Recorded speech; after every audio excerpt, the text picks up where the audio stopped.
Doutor Eduardo Jucá, neurocirurgião pediátrico, qual que é a relação do cérebro com a aprendizagem? Olha que pergunta importante, Adriana, porque, na verdade, o cérebro, entre as suas múltiplas funções, uma delas é ser essa máquina de aprender. Se a gente for observar a evolução do cérebro humano ao longo das centenas de milhares de anos, o sistema nervoso sempre serviu para obter estímulos do ambiente e para dar respostas, né? Estímulo e resposta. Só que com a evolução e o aperfeiçoamento da maquinaria neural, essas respostas passaram a ser mais elaboradas e mais apropriadas. Então a gente vai condicionando, elaborando quais são as reações mais apropriadas para os estímulos que a gente recebe do meio. E aí a gente vai acumulando conhecimentos, habilidades e atitudes. Esses três elementos juntos compõem o que a gente chama de aprendizagem. E a aprendizagem, ela é mediada, assim, no cérebro. E tem um fenômeno neural muito importante e que está envolvido na nossa vida do dia a dia, que é a neuroplasticidade. Capacidade do cérebro se adaptar a novas situações. Então, se eu pratico um determinado trabalho durante algum tempo, um trabalho novo, o meu cérebro se adapta para passar a executá-lo de uma maneira mais fácil. Então, assim, até com os exemplos mais simples da nossa vida, aprender a dirigir, por exemplo. No começo eu preciso pensar, na época que tinha mais carro com pedal, né? Vou apertar o pedal, vou passar a marcha, agora eu vou olhar. E depois? Depois você está fazendo como se não estivesse fazendo. No automático. No automático. Isso quer dizer o quê? Claramente que o cérebro se adaptou para fazer de uma maneira mais fácil. Doutor, o contrário também é verdade? Por exemplo, se você deixa de fazer, você deixa de aprender, de evoluir, de progredir ou de executar aquela atividade tão bem, por exemplo? Sem dúvida. Porque é necessário manter o exercício, a prática, e aí o cérebro vai se adaptando e mantendo o hábito.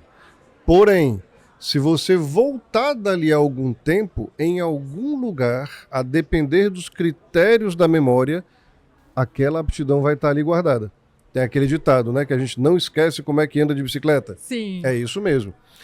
E aí vão entrar uma coisa muito importante que você puxou, os critérios da memória. Memória não é um fenômeno só. Memória está super envolvida na aprendizagem, né? Ela tem critérios. Quais são os principais critérios da memória? Fazer sentido. Então, por isso que a gente, quando... Eu sou professor também, apaixonado pela atividade. Eu sou professor no curso de medicina e a gente sempre busca fazer o conteúdo ter sentido para os estudantes. Porque o cérebro entende aquilo que tem sentido é importante, eu vou guardar. Agora, um dos critérios mais importantes, a emoção. Porque o cérebro entende que se despertou uma emoção é porque é importante. Se é importante, eu vou aprender. Então isso, tanto no sentido de uma emoção agradável como de uma emoção desagradável, né? Mas para ter um aprendizado mais adequado, a gente vai procurando manter o emocional dos estudantes em dia. Então o cérebro é sim muito envolvido com a aprendizagem, algumas áreas mais do que as outras, mas a aprendizagem não é um fenômeno único. Não é que tem ali uma área da aprendizagem única no cérebro. Ela tem elementos. Um deles, a gente acabou de falar, a memória, mas tem também aquele que a gente conhece como inteligência, as emoções, as funções executivas, que são as capacidades de atingir, de planejar e atingir um objetivo, a atenção, que é uma coisa que está tão difícil hoje em dia porque tem muitos elementos distratores. Ou seja, o cérebro está super envolvido com a aprendizagem. É aquela história de se tem lógica, se tem emoção.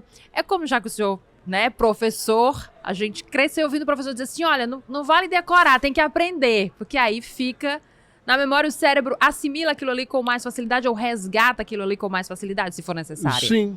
Na verdade, a memória é importante e a forma de a memória se estabelecer de uma maneira mais fácil é fazer sentido. Talvez isso que se queria dizer com essa expressão, com aprender em vez de decorar. A gente às vezes passa por pêndulos, né, na filosofia da educação. A gente passou por um período, décadas e até séculos atrás, em que o importante era somente memorizar. né? E o professor, ele tinha a expressão, ele dava a matéria, né? Era algo que ele tinha e ele dava. E aí as provas eram somente ali você despejar o que você tinha decorado no papel, era aprovado. Aí depois a gente passa por um pêndulo nesse raciocínio para um período até mais ou menos recente, em que se passou a dizer que não precisa da memória, não é para decorar nada. Na verdade, a virtude está no meio termo, né? No equilíbrio. No equilíbrio. É óbvio que eu preciso memorizar algumas coisas para exercer o meu trabalho, para poder ter informações que me permitam a vida em sociedade. O que eu não posso é memorizar de maneira desconexa, e aí é o que se chamava de decorar, né? Mas eu preciso sim ter informações, preciso estimular a minha memória, mas isso precisa ter contexto e fazer sentido. Em que áreas da nossa vida a neurociência tem influência? São muitas áreas e às vezes a gente não se dá conta. A aprendizagem é uma delas, a gente acabou de falar, mas nos nossos relacionamentos a neurociência está envolvida. Porque as emoções são todas mediadas no cérebro, né? Tem alguns filmes, até eu vou citar aquele filme Divertidamente. Sim. Aquele filme tem um embasamento científico muito bom, aquilo ali teve consultoria. Então eu tenho sim o medo, a alegria, a tristeza, a repulsa, a raiva, tudo isso se passa no cérebro. Então o afeto que eu tenho por uma pessoa, a alegria de estar com ela, isso é mediado com neurotransmissores em estruturas neurais. Medo, os circuitos do medo são bem conhecidos, bem estabelecidos. A raiva, ataques de raiva, algumas estruturas neurais estão muito relacionadas, como, por exemplo, a amígdala cerebral. Não é aquela amígdala da garganta, não. Tanto que eu uso a expressão sequestro amigdaliano. Quando alguém tem um ataque de ira, de fúria, eu digo que a amígdala daquela pessoa tomou conta do resto do cérebro todo. Então, sequestro amigdaliano. Então, as emoções estão mediadas no cérebro, então, nos nossos relacionamentos, seja com as pessoas mais próximas que a gente gosta, seja com aquelas pessoas que a gente vai fazendo conhecimento ao longo da vida, a neurociência está envolvida. E outro campo que ela está muito envolvida é na realização dos nossos projetos. Então, na vida profissional, muito envolvida a neurociência, porque é com o cérebro que a gente faz escolhas. A gente passa o dia todo fazendo escolhas, tomando decisões na vida pessoal, no trabalho, na área profissional. E aí entra razão, e eu tenho áreas cerebrais para razão, é a parte frontal, área pré-frontal, e tenho áreas cerebrais para as emoções. Por exemplo, o sistema límbico.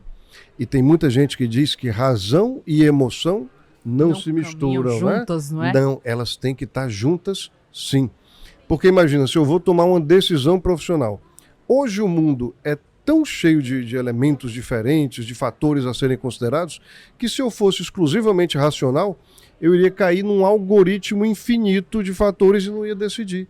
Então eu tenho que ter a razão sim, mas tenho que ter meus valores, minhas memórias, tudo que eu já vivi, as minhas preferências vão empurrando a minha decisão para que eu consiga tomar uma atitude.